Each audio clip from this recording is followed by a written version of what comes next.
আসসালামু আলাইকুম আরহামতুল্লাহ।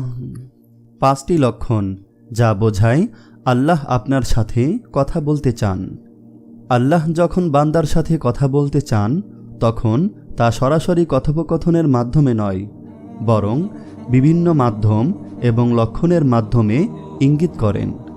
এই ভিডিওতে 5টি লক্ষণ উল্লেখ করা হলো যা বোঝায় আল্লাহ আপনার সাথে কথা বলতে চান।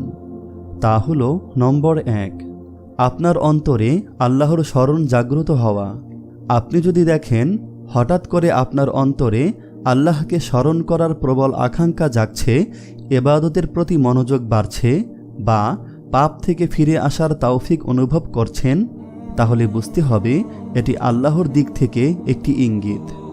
আল্লাহ তাআলা বলেন, স্মরণ করো আল্লাহকে, আল্লাহ তোমাদেরকে স্মরণ করবেন।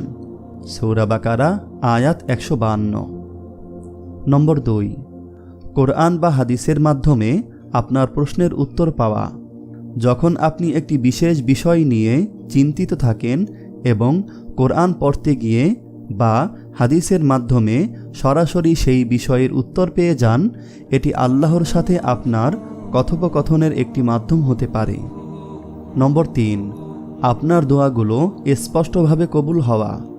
যদি আপনি আল্লাহর কাছে কোনো বিশেষ বিষয়ে দোয়া করেন এবং খুব দ্রুত বা নির্দিষ্টভাবে তার উত্তর পান, এটি আল্লাহর তরফ থেকে একটি বার্তা যে তিনি আপনার সাথে আছেন।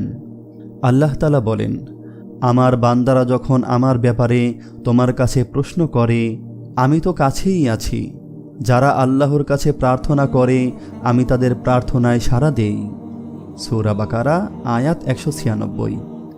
নম্বর 4, অশান্তির মধ্যে শান্তি অনুভব করা।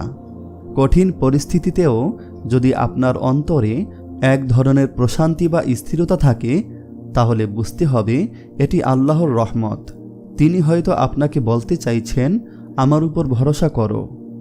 আল্লাহ তাআলা বলেন, যে আল্লাহর প্রতি তাওয়াক্কুল করে তার জন্য তিনিই যথেষ্ট। সূরা তলাক আয়াত 3। নম্বর 5, জীবনের কঠিন সময়ে আল্লাহর দিকে ফিরে আসার সুযোগ সৃষ্টি হওয়া। জীবনের কোনো পরীক্ষার মাধ্যমে আপনি যদি আল্লাহর নিকটবর্তী হতে পারেন, তাহলে জানুন এটি আল্লাহর তরফ থেকে আপনাকে ডাকার একটি মাধ্যম। আল্লাহ এই পরীক্ষার মাধ্যমে আপনাকে তার পথে নিয়ে যেতে চান। আল্লাহ তাআলা বলেন, আর আমি তোমাদের পরীক্ষা করব কিছুটা ভয়, ক্ষুধা, সম্পদ, জীবন ও ফল ফসলের ক্ষয়ক্ষতির মাধ্যমে, আর ধৈর্যশীলদের সুসংবাদ দাও। সূরা বাকারা আয়াত 115। আল্লাহ সর্বদা আমাদের সাথে সংযোগ স্থাপনের চেষ্টা করেন। আমাদের কাজ হলো সেই ইঙ্গিতগুলো বুঝতে চেষ্টা করা এবং আল্লাহর দিকে ফিরে আসা। প্রতিদিন কোরআন তেলাওয়াত, দোয়া এবং তাওবার মাধ্যমে আল্লাহর সাথে সম্পর্ক আরও গভীর করতে হবে। আপনি যদি এরকম ভিডিও আরও পেতে চান, তাহলে এই চ্যানেলটি সাবস্ক্রাইব করে পাশে রাখা বেল আইকনটি অন করে দিন।